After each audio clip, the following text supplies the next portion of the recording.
السلام عليكم ورحمة الله وبركاته. أسعد الله جميع أوقاتكم بكل خير. اليوم عندي طريقة وزن الردوت. طبعا هذه طريقة من ضمن طرق عديدة، طريقة بسيطة. عندي الليزر هذا يركب في داخل السبطان، وفيه قطعة تركب في المسمار الخلفي. هذا موجود هنا تقريبا لأغلب عيارات البنادق. نوريكم طريقة. بعد ما اخترت طبعا ما يجي مسجل عليها، لكن نفس مقاس 9 ملي. تركبها في المسمار الخلفي وتركب المسمار تشد عليها، بس يكون الشد يعني ما هو قوي مرة، لأن هذه أصلا الربلة. فالبنادق اللي تكون سبطاناتها طويلة احتمال أنها تنشب معك، لكن سهل تطلع يعني ما هو بصعب. أهم حاجة إجراءات السلامة في السلاح.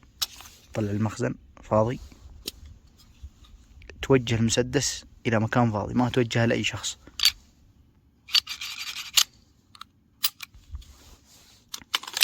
طبعا بعد ما ركبت القطعة اللي تتناسب مع 9 ملي، شديت على المسمار من هنا، وبعدين تركب في السبطان.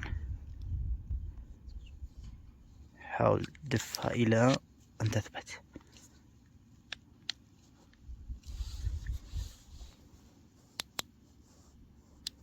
أنا حطيت 3 أهداف، 5 متر، 10 متر، 15 متر تقريبا. 5 متر نشوف بس وين نقطة الردوت متقاطعة مع مسار السبطان.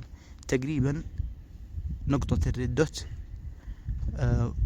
فوق الهدف بشيء بسيط. طيب بحرك 5 متر. هذه 10 الحين، 10 تقريبا بالملي. هذه 15 متر راكبة تقريبا